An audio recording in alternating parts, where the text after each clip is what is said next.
Thank you very much. It's really, really nice of you. I'm sure it's important. Can you hear us about I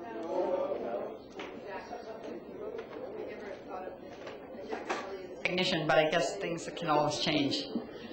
Anyway, I think that we're really fortunate this morning to have a fantastic audience. I've seen some of my favorite people in the world here, such as Lord Weidenfeld and Lady Weidenfeld right in the front row, the American Ambassador, James Cunningham, who is fantastically kind to have come, and we have a fantastic panel, too. So first of all, I'd like to introduce you to our panelists, who basically, as they always say, need no introduction, but in this case it's true. To my left is Jacques Attali, and I ran into Danny Ben-Simon, who's been making headlines here last night, and I said, well, how do I introduce Jacques? And he said, impossible. He's written 50 books. He's been an advisor, of course, as we all know, to the Prime Minister of France. He's a genius, he said. There is no way you can introduce Jacques. So anyway, this is Jacques right here, and I'm doing my best to introduce him. He's, of course, an expert in microfinance. He runs a consulting firm, and he's president of Planet Finance. Did I miss anything? All right. Okay. But you get the idea. There, two down, is my friend Martin Indyk, who's absolutely fantastic. He is the vice president of Brookings for Foreign Policy, which is a top foreign policy think tank, as I hope all of you know, in Washington, D.C. Former U.S. ambassador to Israel, former member of President Clinton's National Security Council. He is fabulous, Martin. He's a real Washington insider. He knows everything about everything in Washington. So if you want to know like what's really going on in Washington, turn to Martin. Okay. Next we have, at the end of the table, we have Minister Chen Wang, who is, I hope I don't get this wrong, but Minister of Information, I believe, for the, we have a slight language barrier here. But anyway, from China, and I think it's a great honor to have him with us. And I believe that in the past he was in the newspaper business. I believe he was the editor-in-chief of the Guomindang Daily and also of the People's Daily. Then comes Itamar Rabinovich, who happens to be, Itamar, raise your hand, another good friend of mine. Itamar, as all of you know, was Prime Minister Rabin's ambassador to Washington, a good friend of Prime Minister Rabin's. Indeed, we met, I hate to admit this, years ago in Prime Minister Rabin's living room. Way apart from that, he's been head of Tel Aviv University. He's worked on the Syrian negotiations, Israel-Syria negotiations, and he's just written a really interesting book, which I can highly recommend to you, just as I can recommend Martin's book to you, which I've had the great privilege of recently reading. And Itamar's book is about Syria, and it's very, very interesting. Now, then we come to Professor Dror, who might know less well. But in any case, apparently, according to all my other panelists, he's extremely famous, an expert on governance, and he's a professor at Hebrew University, has written many books, and is a very, very interesting person from what I could discover from our chats downstairs, and has some very controversial views. Now, the way we plan to do this morning is I plan to ask the panelists a question instead of having really boring 5-minute statements, and then have the rest of them react to the answer that the panelist gives. However, Minister Wang has to go back to Beijing, so he wants to make a brief opening statement. We're abolishing the rest of the opening statement, so you don't have to worry, you don't have to be bored. The rest of the panelists will interact, and then you, the audience, can ask questions. So I'm delighted to give you Minister Wang, who's on his way to the airport.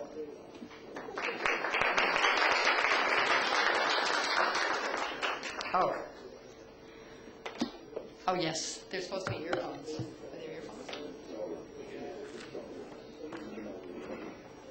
Go ahead, Minister. Go for it. 女士们、先生们，我想就面向未来这个题目呢做一个发言。我发言的题目叫"中国拥抱信息时代"。这是我第一次访问以色列。为了更多的了解这个伟大的国家，我几天前在互联网上查找资料时发现，有关以色列第一罐农业的中文信息达到14万条。中国媒体有关佩雷斯总统的新闻报道多达18万多篇。这说明互联网已经把中国和以色列这两个文明的古国紧紧地联系在一起，也说明信息技术正在改变世界。世界各地的人们从来没有像今天这样联系得如此紧密。中国人民和世界人民一样，热爱任何美好的事物，对互联网也不例外。中国政府1991年就提出了接入国际互联网的要求，这个愿望于1994年4月20日得以实现。15年后的今天，中国已经拥有3.5亿网民，世界上1/5的网民在中国。在今天的中国，平均每天有24万人成为互联网的新用户，平均每400个中国人就拥有一个网站。按照目前的发展速度，再过2年，中国的互联网使用者将超过5亿，互联网的普及率将从目前的25.5%提高到38.5%。对于一个发展中国家而言，互联网能够如此快速的普及是一个奇迹。几乎所有互联网的新应用都在中国得到了快速的发展。中国的博客作者已达1.82亿，平均每7个中国人就拥有一个博客。上个世纪90年代中期，高德、菲因格等4位以色列青年发明的 SEQ 即时通讯软件，在很短的时间内风靡全球。即时通讯工具也深受中国民众的喜爱。中国即时通讯用户达到2.3亿，占网民总数的72%。我也经常使用即时通讯工具与我的同事、家人和朋友们进行沟通交流，所以我要借此机会感谢这4位杰出的以色列青年。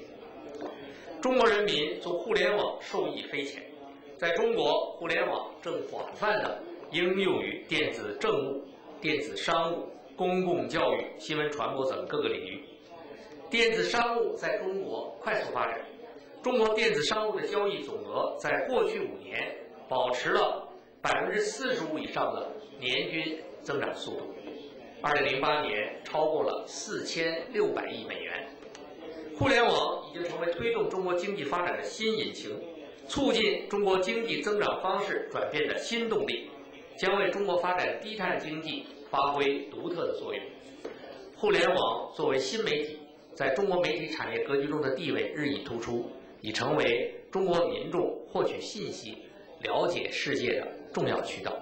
中国近80%的网民浏览互联网的主要目的，则是获取新闻。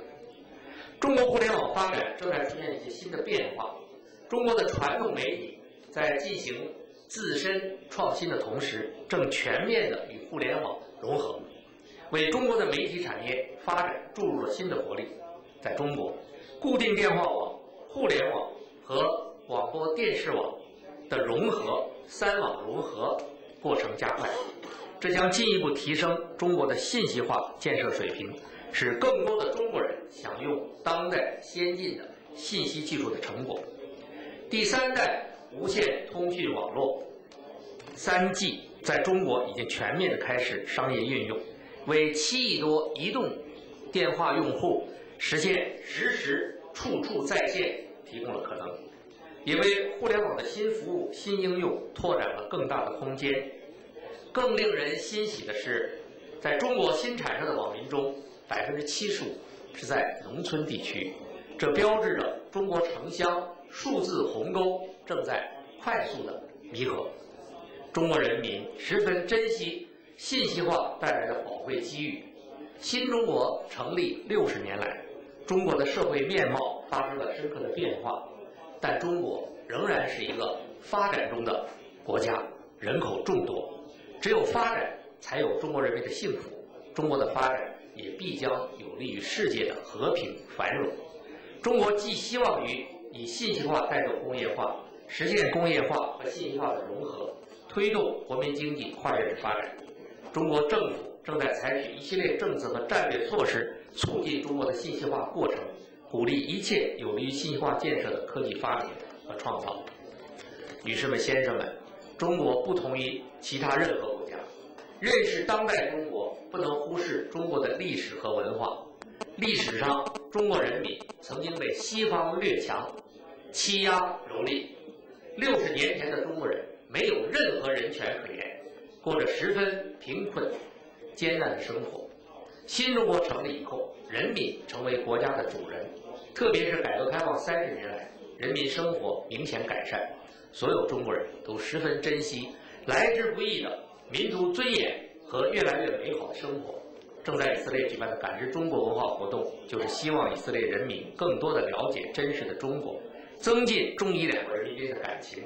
中以两国都有悠久灿烂的历史和文化，两国人民有深厚的友谊，应该携手面向未来，共同为世界的和谐与发展做出贡献。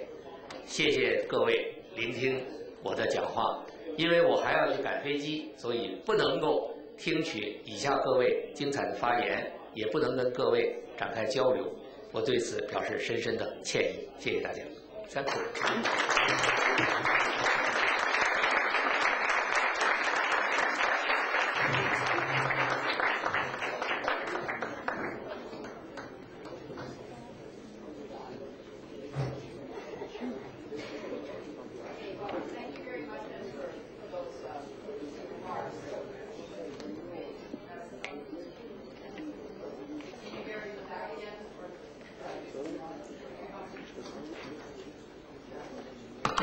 Okay, can you hear in the back? Yes. Okay.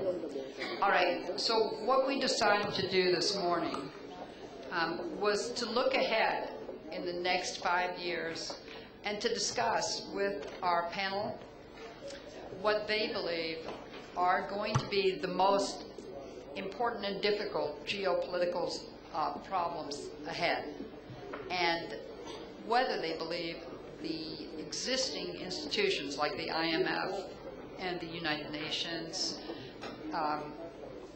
the international institutions that exist today are adequate to deal with these problems. So we decided that I would ask the panel questions. And so Martin, I think you're going to start, right? Okay, Jacques. What we were going to say is that the financial crisis overrides everything. One major issue, particularly in the United States, is how to put people back to work and to decrease the high unemployment rate. And so going back to what I just remarked, will the G20 and the World Bank be adequate to deal with this challenge, or will they have to be restructured? What do you think? Yes, please do. Well, it's a question I will try to answer, of course, in 3 or 4 minutes. But this is one of the most important challenges, the economic crisis. But I want to put that into a global framework, which may embody the other problems that others will deal with, such as terrorism, ecology, and geopolitical challenges, such as the one in the Middle East.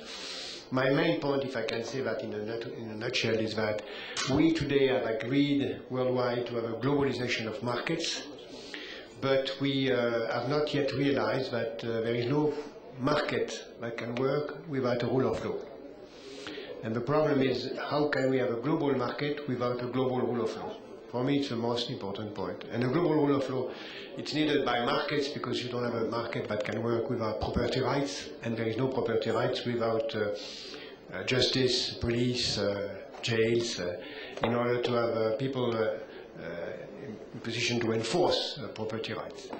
But the market needs also more than property rights, needs also a mechanism to balance the consequence of markets in terms of poverty, in terms of social justice, in terms of transfer, etc. And then the key question of today is that we have a global market, and it's fine, but are we going to keep the global market if we are not able to implement a global rule of law? Global means worldwide rule of law. If we are not able, what are we going to have? We are going to have a global market without rule of law, means market which will be both legal, illegal, and criminal.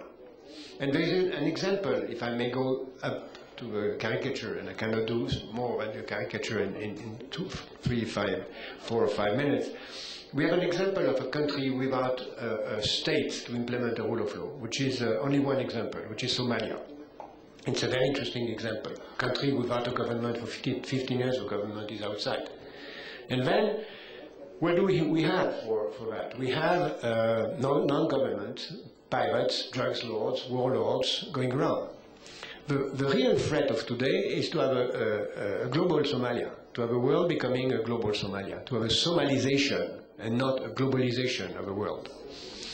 That's very interesting to see that, because we can see also that there are answers to that. The first answer is what we see next door to Somalia, which is what happened on the roads, the sea road, which is going in the shores of Somalia, where boats are coming with oil for China, Japan, and elsewhere. And then we have seen that when a serious problem is at stake, which is not the problem of human beings in Somalia, but the problem of oil tanks and that road, very easily the world, without even decision, is organizing a global rule of law. And we have a naval army in that region with American, French, Italian, Chinese, Indian boats and armies and naval organization under the rule of a British admiral, which is quite understandable, and that works. That means that when it is serious, when we want, we can have a global government. I don't like the word global governance. I think we need a global government for what is really global. And it can be done in a nutshell. It can be done rapidly. It's just enough to say that if there is a political will, we will have a way to go towards the merge of the G8, the G20, and the UN Security Council. Of course, with other names on the seats, but that can be done. We can have a World Bank and IMF reporting to that new body. And that can be done. It's a matter, of course, of political balance of power. In the past, when the US and USSR was sharing power, it was done differently. Today, the question is more between China and the US. And in my view, this global governance will not happen. I am not naive enough to believe that it will happen. And we will have, for a while, not a G20, because in my view, the G20 is the only a way of hiding the G2, which is well governed by the Chinese and the Americans. That will last for a while, I think, not very long. Okay, well, thank you very much, Jacques. I thought that was very interesting. And do any of our other panelists have a comment on that? Panelists? All right, then moving right along. Martin, I'm going to ask you about the nuclear issue, which is clearly one of the biggest issues I think we would all agree that the world is facing. The IAEA has done a good job, but it's not an intelligence agency. It lacks enforcement powers, as we've seen in Iran and elsewhere. It's not really able by itself to deal with the spread of nuclear weapons. I wondered, Martin, what many people say the NPT, the non-proliferation regime, treaty may even collapse. I wondered if you could talk about how do we deal with this situation, how do you see it evolving in the future, and how should it evolve, and are there other regimes like NPT that should succeed NPT, or should NPT be enforced? How do you see that, Martin? Thank you, Lally. Good afternoon, ladies and gentlemen. It's a pleasure to be here at this conference looking at tomorrow. I think that Jacques' example of the way in which countries can come together to deal with threats that reach across national boundaries and affect their ability to promote their national interests can also be seen at work in the case of the non-proliferation regime. On the one hand, we have some very real threats to the regime and a real potential for a world of many nuclear powers with unbridled proliferation. The North Korean nuclear program, the challenge that it poses to establishing a new global order, the potential for nuclear exports from North Korea can have a dramatic impact on that challenge of a world of many nuclear powers. Similarly, in the case of Iran, its defiance of repeated UN Security Council resolutions, its efforts to acquire nuclear weapons capability in the face of the will of the international community, in defiance of the will of the international community, is a very troubling development, and one that, if the Iranians succeed in this defiance, is likely to trigger a nuclear arms race in this region, where Israel lives, in which the Middle East could become a far, far more dangerous place even than it is today. If one imagines that Saudi Arabia buys a nuclear weapon, Egypt begins to develop one, and of course Israel finds itself in a hair-trigger situation.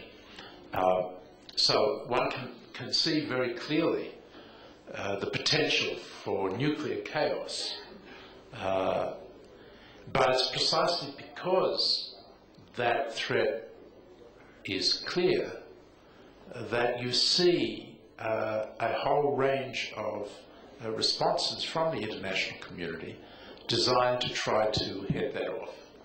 Now, it's not clear that it will succeed, but in the case of North Korea and Iran, you have the world powers coming together in an effort to constrain it.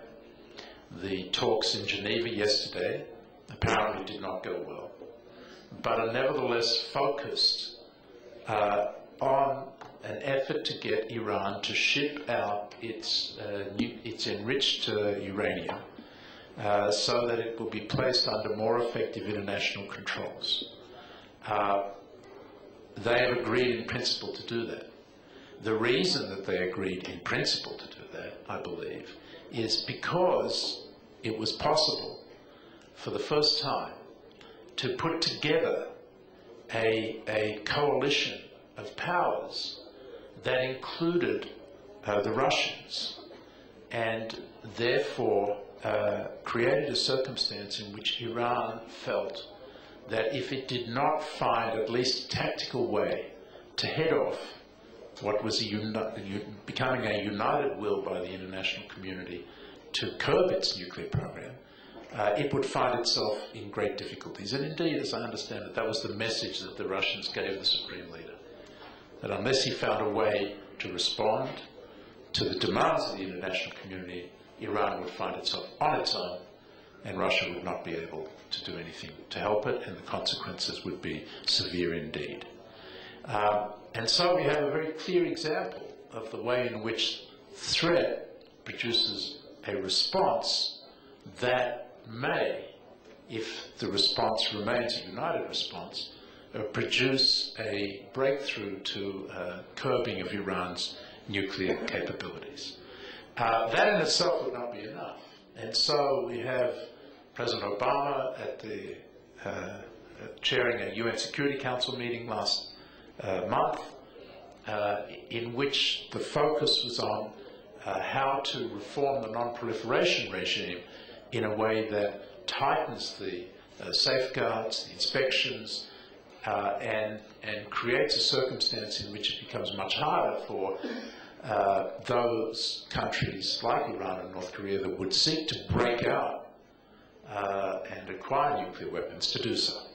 And that effort is combined with an effort by the United States and Russia to negotiate new and serious reductions in their own nuclear arsenals, so as to be able to make the case that they too, the biggest nuclear powers in the world, are prepared to respect their obligations in the non-proliferation treaty and the regime to seriously reduce their nuclear arsenals.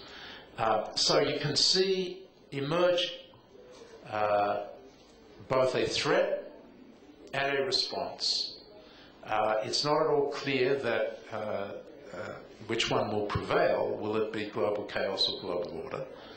But at least one can see a trend that as the threat grows, we now see the international community coming together in new ways to try to deal with it, and that leaves me a little bit hopeful. But does that mean that you believe that the... You have to press the button. Which one? Okay, does that mean that you believe that the deal of taking low-enriched uranium out of Iran, that the administration thinks it's just concluded, is a real deal and will really work and will really slow down the progress of Iran getting a nuclear weapon? In which case, I would personally say that that would retard global chaos. Yeah, well, we don't know the answer. Nobody knows the answer to that. But you said the talks went badly yesterday, so what happened? I don't know exactly, but I don't think that I mean, if the Iranians are responding to this united will of the international community with a tactical maneuver in order to buy time and tie everybody up in negotiations about the terms of the export of their nuclear fuel, then we'll know it pretty quickly.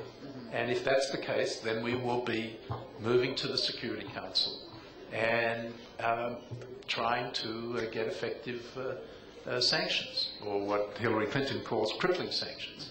Whether that will work will again depend on Russia and China being prepared to join in this international consensus.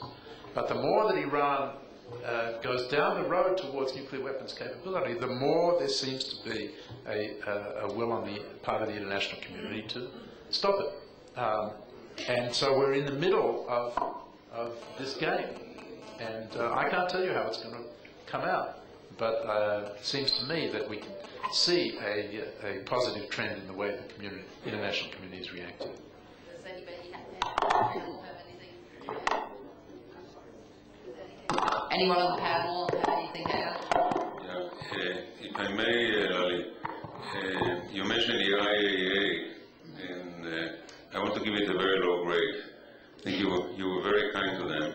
I think that when one goes back over the conduct under Mr. Baradei and the way they have dealt with the Iranian issue, it's an abysmal record, and things need not to have reached the point that they have. They've actually provided the cover for much of what Iran did. But I'm fully in agreement, I'd like to say, with what Martin said. You cannot deal effectively with the specific problem of Iran without creating a larger framework. The only way that the Iranians are going to oblige the international community is when a new framework is created into which their concessions, let us say, it will have to be fitted without any loss of face and with the sense that this is part of a larger move. That was very interesting. I see our audience seems to have agreed with you. All right, I was going to ask you, Itamar, next, whether you believe that American leadership can remain dominant, or whether such powers as India, China, and Russia are challenging the U.S. for leadership positions today. Well, at this point, I will gladly respond to what Jacques Attali said earlier. I think that between his regime of 2 and regime of 20, I think there'll be a number or a figure larger than 2 and smaller than 20. China and the United States between them cannot cope effectively with the major problems of the day, from the nuclear problem. You know, when countries like Russia or Pakistan can be providers, China and the United States cannot just control it. So there would be a number of other states that will remain players, and of course France, where Mr. Attali comes from, Great Britain, and India, and Brazil, which is emerging. So there will be a number larger than 2 and smaller than 20. But what it takes in order to be an effective leader in the global scene is not just resources, but let's call it an imperial instinct. One needs to want to lead and to be able to lead. One needs, for instance, to be able to dispatch soldiers to die for an abstract purpose. We now live in what has been named a post-heroic society. Certainly European countries are not willing to send their armies to have their soldiers killed for a principle. We all remember that in order to resolve the problem in Yugoslavia, on European soil, American cavalry had to be dispatched before the problem could be addressed.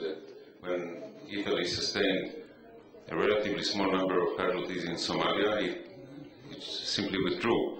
And the United States is one of the rare countries, maybe one of the very few, that is still willing to do that, and that where the leadership, the president and others do have both the global view and the instinct for fulfilling an imperial role. So even as maybe the absolute power of the United States declined economically and in other ways as compared to China, India and other countries, in the coming years I still see the United States playing the leading role in putting together coalitions.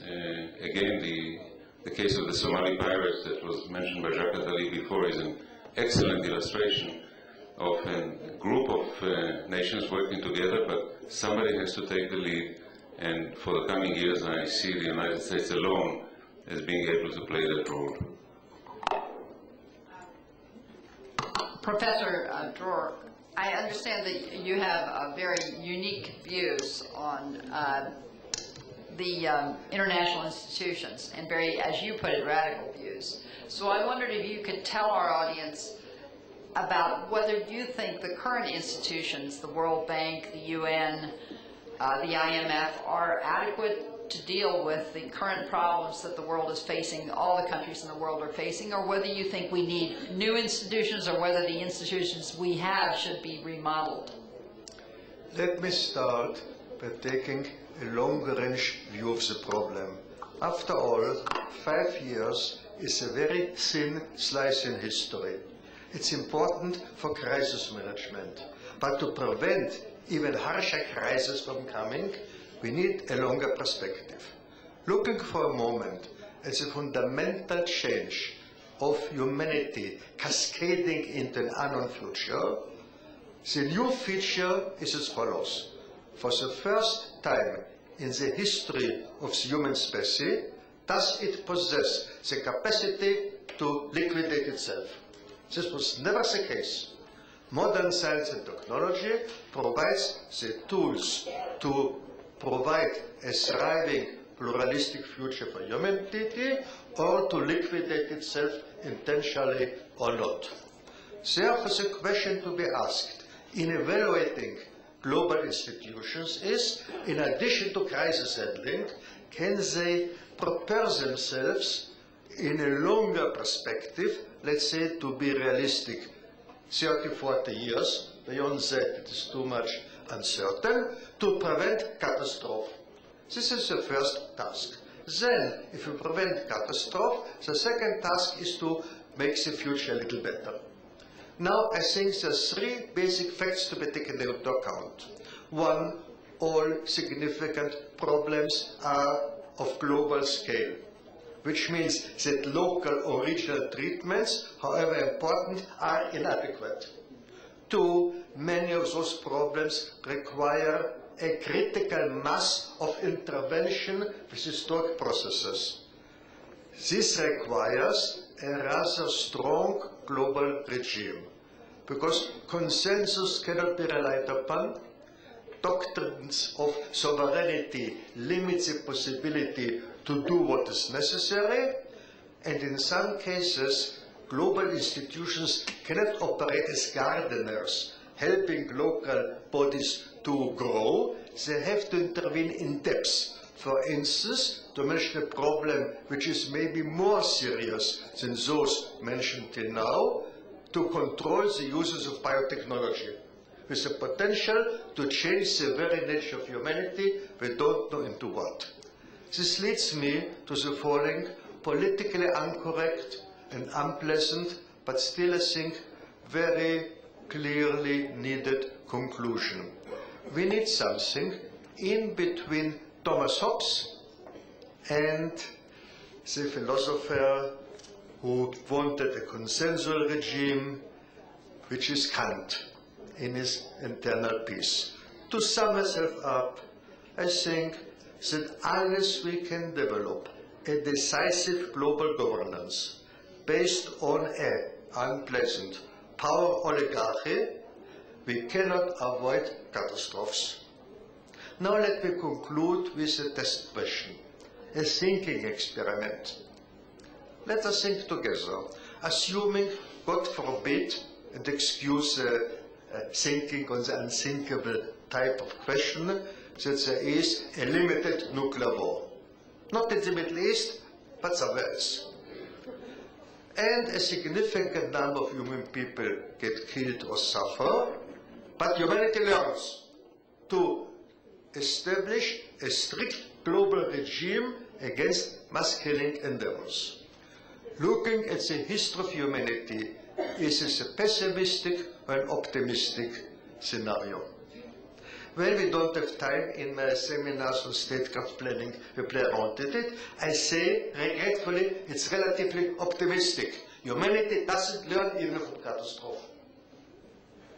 Therefore, we must do something to leap into a different global regime before we pay very high a price. This does not mean that current issues are unimportant. But if we are fixated on current problems, often rushing forward with our eyes fixed to the rear mirror, we are in, we meaning humanity, for really great trouble. I would say you're a real Shimon Peres man, and that was very brilliant and very interesting, and you really are looking toward tomorrow. So you've been very helpful. Yes. Sorry. Well, two or three things rapidly. One, what Ezekiel said reminds me of a story which is in the Zohar, rapidly, which says that the king was trying to know if his son was good enough to succeed to himself, and then he said he forbid to his son to have relations to a woman for 1 year, and he succeeded. And at the last day, he sent a very the best expert prostitute of the city to his son's room, and the morning the prostitute get out and said he did not change his mind, he was serious, nothing happened. Then the rabbi began to discuss. One says, of course, who is the good and the bad in this story? The young guy was, of course, the good, but what happened to the prostitute? Some rabbis say, of course, she's the bad because she's the evil, tempting the good guy. But other rabbis say, no, because without her, we would never have known that he's good. And that's exactly your story about the bad creating the good, which is actually very important in Jewish history for many dramatic reasons.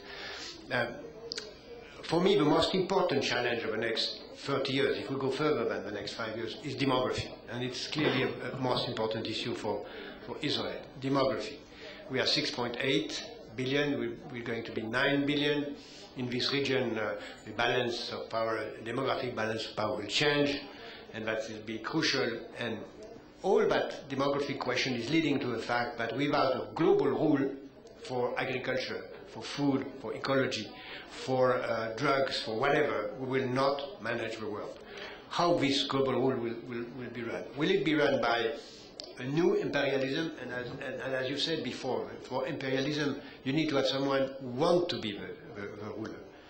China, in my view, doesn't want and will never want. It's not in Chinese history. It's not in Chinese culture. China is not a nation. It's a civilization. It's very different. And they want to survive as a civilization. They don't want to invade or to rule the world.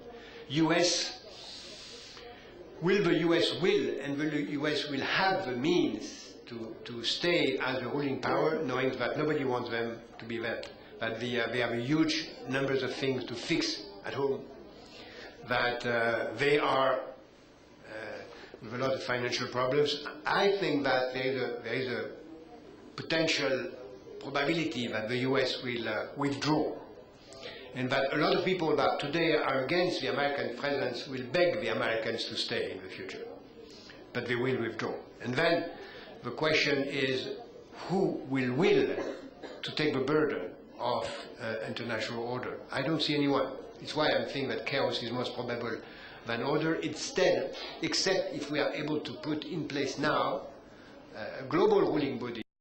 Feeding them, of giving stability. In countries like Egypt, it now has about 80 million, and soon enough will have 100 million. How do you feed them? How do you employ them gainfully? Turkey and Iran will be in about 100 million. That means also overspill of population into Europe, and we have an encounter of a burgeoning Middle Eastern population, declining West European population. Russia. I don't know how many of you are aware of the fact that Russia is also declining demographically, and in 20 years or so, maybe down to about 100 million. And it will then face two prospects of a growing Muslim population in Russia and another change in the balance between Russia and China, with particularly in the Far East, because you have 100 million people spread over a huge terrain. The question would be of holding Russian power over that terrain and further decline of Russia vis-a-vis China. So the demography is going to be very difficult to regulate. It's very difficult to think of any international regime or agency dealing with birth control and other issues affecting demography, and I'm afraid going to be a huge issue in the coming decades. Thank you.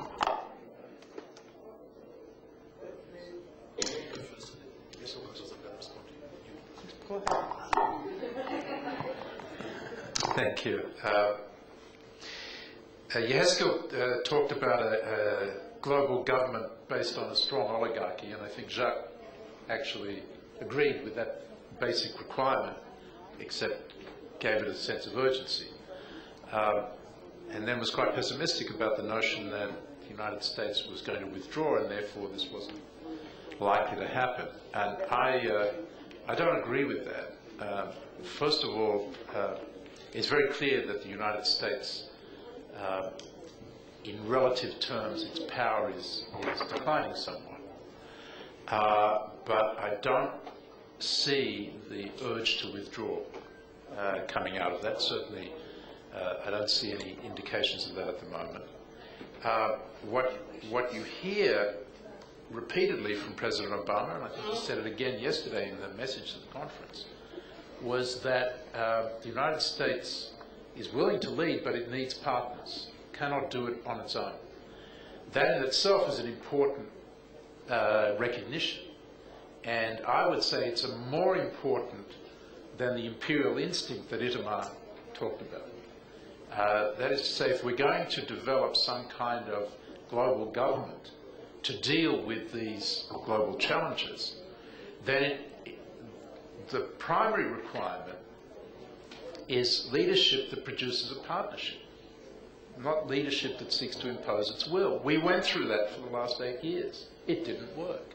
And so I'm actually quite optimistic that we could see this partnership develop.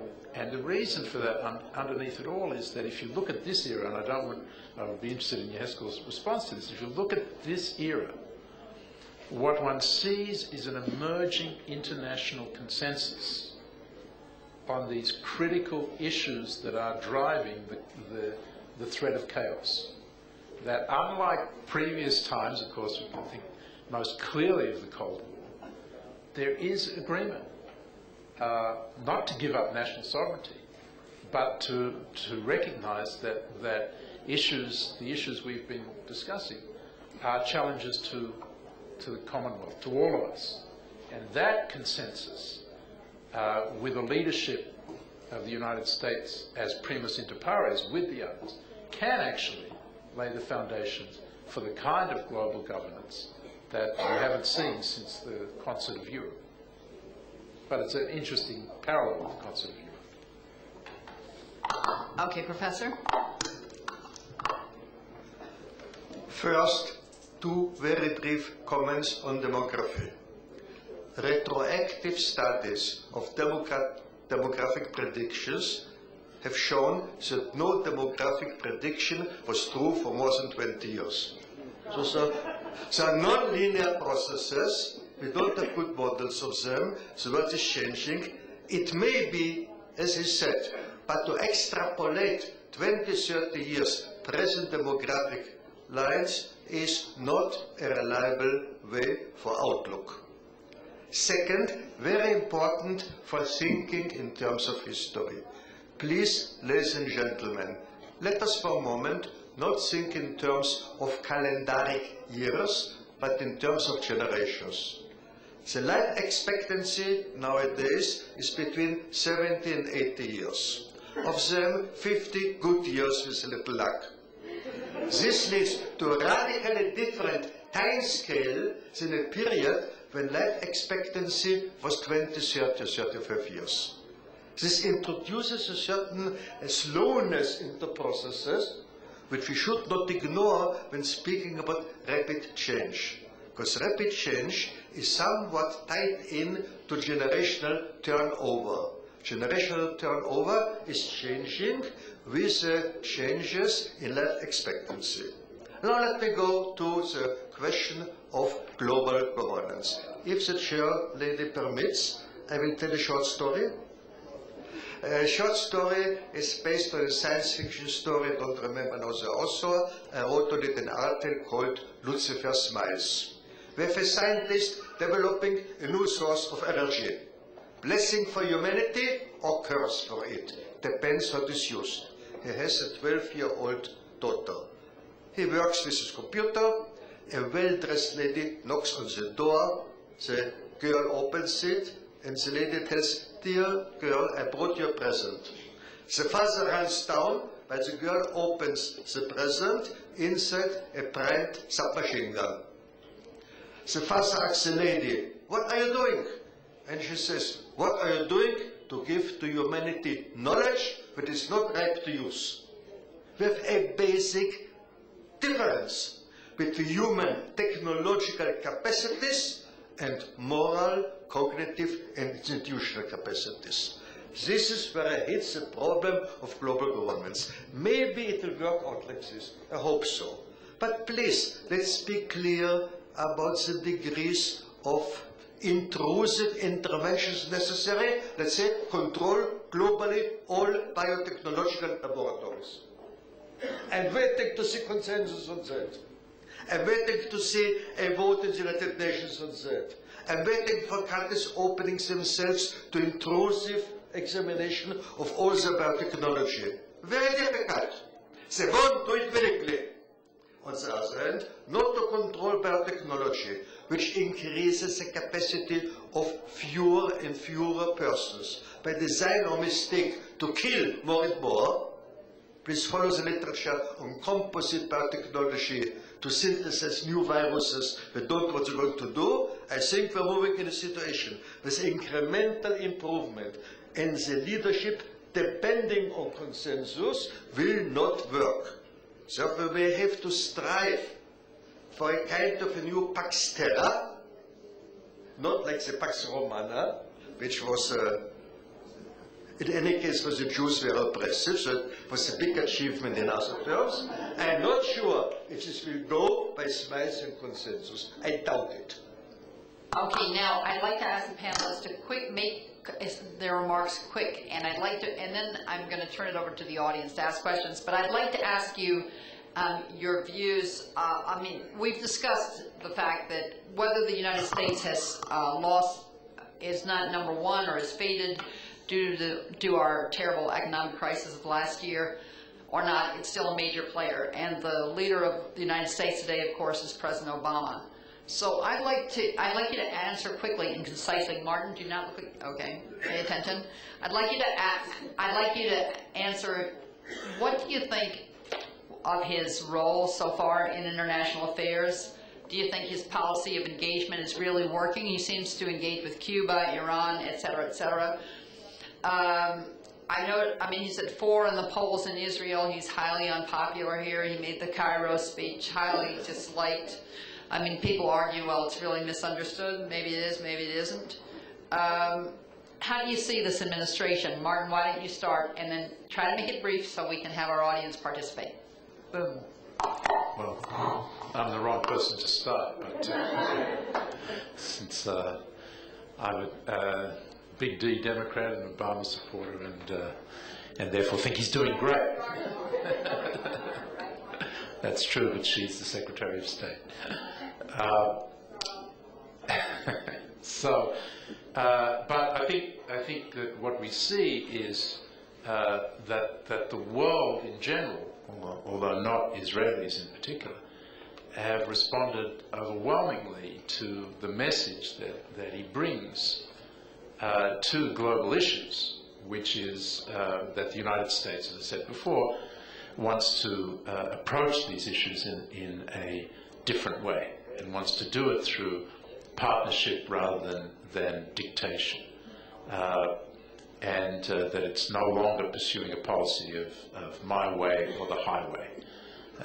That we are trying our best to be less arrogant, more humble, more willing to listen to others, and more willing to engage even with those who clearly do not share our interests. The big question is whether that new style, with the kind of applause it generates in the world's bleachers, can be translated into meaningful partnerships with the other world powers. And I think the jury is still out on that. Definitely the pressing of the reset button holds out some hope that we will be able to engage in a more productive partnership with Russia. Certainly, Okay, Martin. the common. Oh, sorry. Okay, go ahead. Certainly, the common economic interests we have with China and the partnership that's being built there can have a positive impact, but it still remains unclear whether that's going to be enough to actually produce real solutions to the very serious problems that the world faces. And the great danger for Obama is, as George Will said a couple of weeks ago, that he will end up being adored but ignored. Well, yeah, I mean, because you were really nice, Martin, but I mean, a lot of people say, well, it's really nice that he's sending these videos to the Iranians, but the Iranians are walking, basically walking all over the administrations, the Russians. He's taking the missile shield out of Russia, but he hasn't gotten anything in return. So, Inmar, please address this in a slightly more, realistic way, in the sense that, I love you, Martin, but, I mean, let's just say there's, let's just say there's a lot, let's just say, like, we're negotiating with Cuba, but we seem to negotiate with all our enemies. Let me stay out of this family quarrel. But I'd like to make a brief comment on a very cordial message that we heard from President Obama last night. He said that our relationship with Israel is more than a strategic alliance. And there's no need to elaborate, but there may be cases in which more is less. So I would give up the more. I just want a strategic alliance.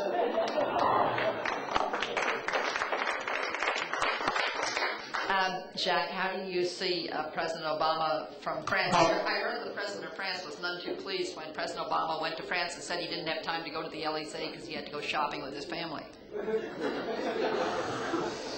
I invite all of you to go shopping to Paris. It's a nice place to go shopping. Well, the jury is still out. We don't know. President Obama has a wonderful speech.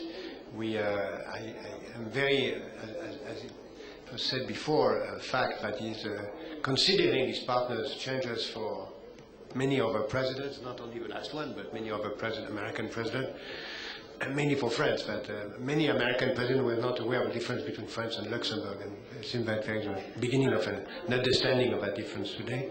But that's only words as far as today is concerned. We are very much looking forward to see facts in terms of organization of the world.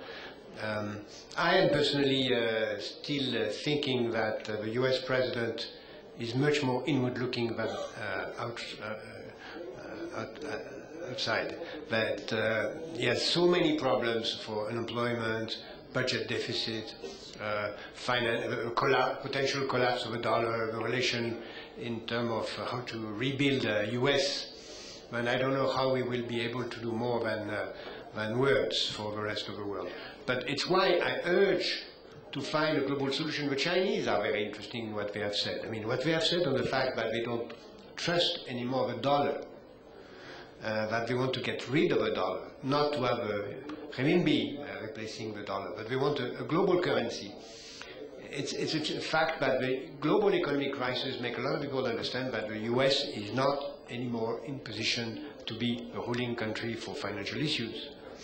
And the fact that the crisis is still there, and the fact that the financial system is still broken, to say the least, is a demonstration that I think that the US president will be more and more interested in the US matters.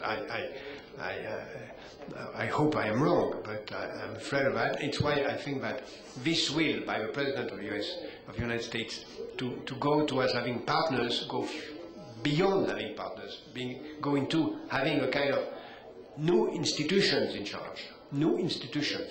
What kind of, I mean, the merge between G20 and UN Security Council can be done overnight.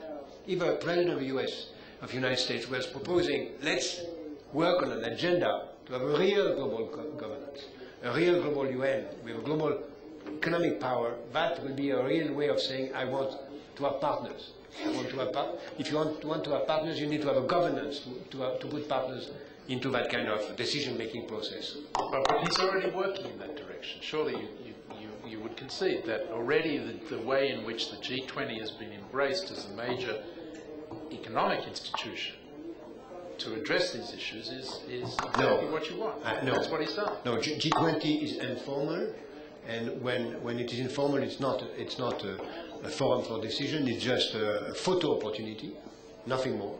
No decision has been taken, and I can explain that in detail. It's not the place to do it, but it's just a photo opportunity, and it's a way of hiding the replacement of a G7 by the G2 with the Chinese. And the whole of the decision we're taking between the US and the Chinese. That's fine. From a geopolitical point of view, from the American point of view, it's fine. But it's not a new global governance. It's a replacement of a European by the Chinese in the American vision of the global governance. That's it.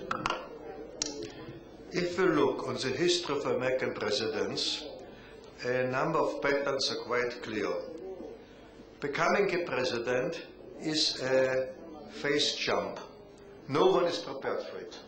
Never mind how much Dick Neustadt writes memos. It is a traumatic experience because whatever you thought before, it looks different from the hot chair of power. Second, therefore, one of the main criteria deciding or shaping the success of presidents is a learning curve. Let's look a moment at Kennedy. His first performance in the invasion of Cuba, dismal. His second performance with the missile crisis, fine. Not outstanding, his new documents reveal, but fine. How he would have performed if he had continued to serve as president, we don't know. My unsatisfactory comment is we have to wait at least another half a year to see how he crystallizes, how he learns from experience, some pleasant, some not pleasant at all, to adjust his behavior so that he finds a combination between his values. Footnote, interesting to compare him to Lincoln, and the hard stubbornness of reality. It is too early to have an opinion. Okay,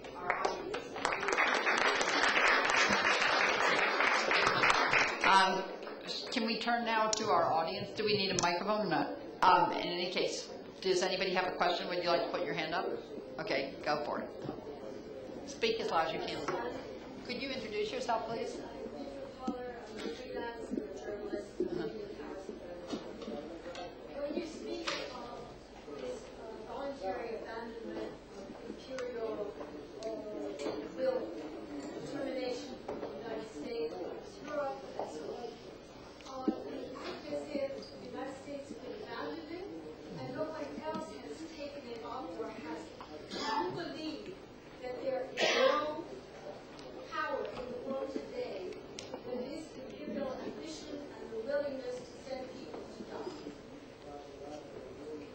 Jack, what do you want to answer?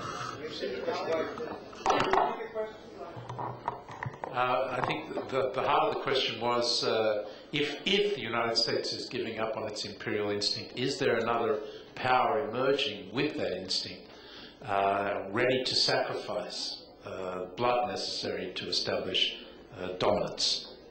And the answer is no. The closest candidate to that, in terms of a rising power, is China. And certainly economically, it is developing dramatic capabilities. But in terms of, and Jacques has already addressed this, in terms of its ambitions to dominate the world, we don't see that. I mean, it's not evident. And I think, as Jacques suggested, there are a lot of reasons to believe that culturally it's not likely. But that's the real challenge in terms of global order as opposed to global governance, is the way in which these shifting templates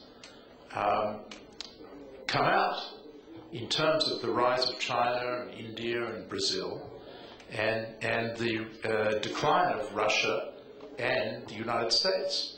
And the challenge of developing a global order is to see that the system adjusts in a way that doesn't produce a dominant power that has malignant intentions, because we've seen what happens in history when that comes about.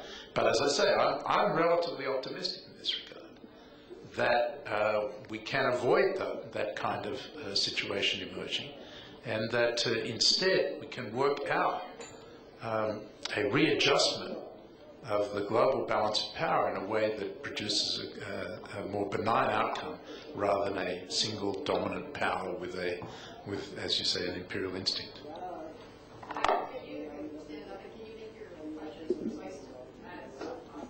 And I'll try to rephrase it. Associate editor of the Times, I used to have a voice that would cover 2 football pitches. I'll try my best. Okay. To paraphrase Professor Draw, though I cannot hope to emulate his wisdom, I think we need to think in a much longer generational, even centuries-long framework when we are considering the role of China. It is not true that the Chinese people stood up in 1949. They continued to be repressed, and 30 to 40 million of them were killed in the years that followed. They have begun unsteadily to stand up only in the last 20 years. Therefore, it is far too early to judge what China's ambitions are. We should remember that. Can we get to the question? I thought we were having a debate. Okay, go ahead. Like Sorry. Okay. We should remember that Chinese armies fought Arab armies in the Fergana Valley in the 9th century and won. We should remember that China lays claim to the entirety of the South China Sea, including many areas of disputed territory. We therefore cannot exclude the fact of imperial ambitions in China in the future, and I wonder if I'm the only person in the world who thinks this, and I would like to know if anyone who's had a German. So the question is, does China... I'm sorry. Why has nobody considered the possibility in the matter of order affairs that we may be diverting great effort into windmills when we are failing to look at the much more imminent and dangerous problem of water? Okay, wait a minute. All right, so I guess the question diverted to energy. So let's say, do you have any views about water, wind, energy, renewables?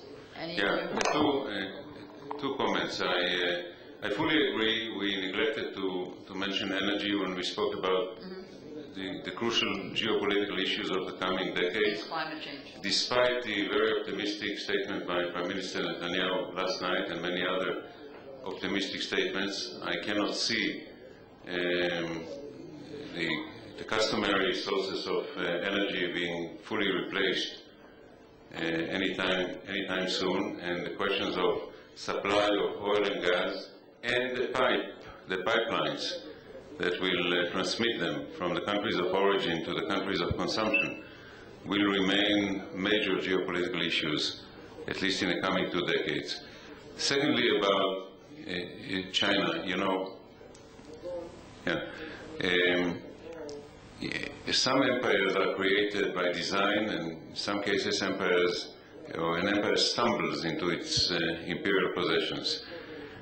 So the Chinese may not have imperial instincts, but it's very difficult to be in Africa or in Latin America, countries that have minerals and other resources, without meeting Chinese who are investing, buying, procuring for what seems to be insatiable needs of the Chinese economy. So we may discover in retrospect that the Chinese stumbled into a world empire without intending to have one. Thank you. On China, if we want to try and understand China, we have to start with Queen Shi Huang, who unified China after the warrior states. There's an interesting similarity between the Jewish people and the Chinese, recognized by them. The Jewish People Policy Planning Institute did a good study on it by Dr. Volt. They regard themselves and the Jews as two long-lasting civilizations, the longest-lasting ones, who modernize. And indeed, a recent book about China speaks about China in a term fitting Israel as a civilizational state. I think that if you look on the long history of China, it looks rather different. They've been very successful in statecraft, with ups and downs. They've not been very aggressive. They stopped their naval expansion after some admiral was very successful. This does not predict the future. But the Chinese, as the Jews, have a strong sense of history. And I know they had a television series in Chinese, I couldn't follow it, but it was explained to me, on rise and decline of nations. And they had a very good movie called The Hero on the Unify of China, which shows a deep historical awareness. So if I think that I wouldn't, well, we never know, I don't think the Chinese have at present the intention of dominating the world, which I cannot say for some Western powers. One thing I think we forgot to address on the panel, which you could regard as a current topic, of course, is Afghanistan, Pakistan. I wondered if Martin, you or one of our other panelists would like to discuss what the United States intends to do in Afghanistan and how you believe that will affect the global order. In your opinion, do you think that the United States should increase troops in Afghanistan? And what do you think that other countries should do? Thank you, Larry. I think that it's important to locate the issue of Afghanistan within the context of the discussion we're having today. It is very much a critical element of chaos versus order. As defined by President Obama, it is a war against Takfiri jihadist terror of the Al-Qaeda kind. It is a war on Al-Qaeda. And indeed, Al-Qaeda and its fellow travelers see their purpose as destroying the order that they see the United States trying to impose on the region. And that is their target. They are pursuing a civilization conflict. And seen in those terms, the war on Al-Qaeda is not just an American, and that's precisely why we have a NATO commitment to the war in Afghanistan, and not just an American commitment. I think it's very important, if you see it in that context, to understand that a defeat for NATO in Afghanistan following the defeat of the Soviet Union in Afghanistan would be very problematic for this global order that we're talking about creating here. So it's a fundamental challenge. The problem for the United States is that the objective is a counter-terrorism objective. That is, to defeat Al-Qaeda and, if possible, destroy it. But the strategy for achieving that objective is a counter-insurgency strategy, at least so far. That is to say that in order to defeat Al-Qaeda, one has to pursue a counter-insurgency war in Afghanistan against the Taliban. Because if the Taliban takes over in Afghanistan, then Al-Qaeda will come back to Afghanistan from the hinterlands of Pakistan, and then we'll have the problem of 9/11 all over again, but potentially far more dangerous. So, selling to the American people, and I dare say European people and our NATO allies, the public opinion amongst our NATO allies, this concept of having to fight a counterinsurgency to achieve a counter-terrorism objective is a hard sell, especially if you're dealing in Afghanistan, where the counterinsurgency strategy of clearing, holding, and building, we can clear, we can do that with more American forces, but in order to hold, we need an Afghan army, which doesn't exist in any significant way yet, and to build, we need an Afghan government, which is going through a crisis of legitimacy. So, therefore, the objective is clear, the requirement is clear, but the means we have to achieve it is very unclear, and that's why the President faces a very real dilemma, and it's in fact, his first test, his first real test, is in this decision that he is deliberating now as to whether to try to resolve the problem by increasing the number of troops to pursue the counterinsurgency strategy that General McChrystal is pushing for, or to try some other combination of force, politics, and counter-terrorism strategy that might have more chance of success.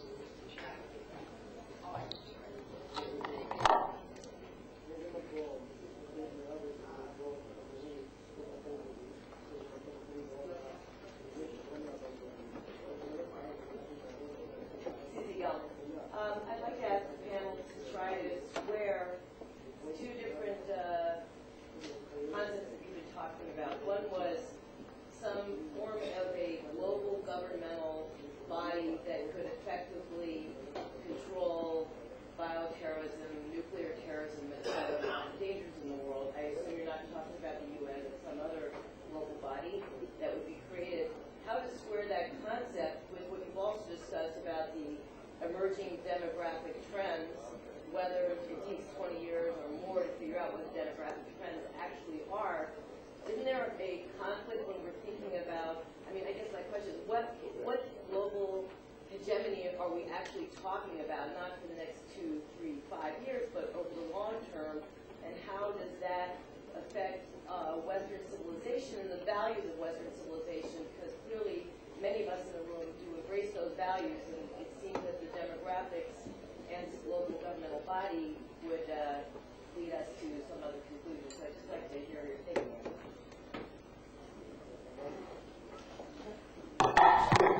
Hello, Susie. Regards from your family in Northern California. I would like to take advantage of your question to emphasize the point that demography is not necessarily a source of strength. It could undermine or sap the power of a given state. I think Jacques Attali mentioned before the question of longevity today. Russia is not only declining demographically, but it's one country where the life expectancy is amazingly low. 60, not between 70 and 80, but 60 and below. So, and there are countries where larger numbers and the disparity between the size of the population and the results are going to weaken the state. China is a case where massive numbers and a very powerful economy endow the numbers with a different meaning. So the answer, I think, which crystallized in our discussion is that formal structures are not going to be very effective. There have to be informal structures, collaboration among 5-7 major states that have effective power, need to achieve consensus on the major issues, and could try to impose some order on a disorder. I would like to thank all of our brilliant panelists for their contribution this morning. I'd like to thank our audience, and I'm very sorry that we started late.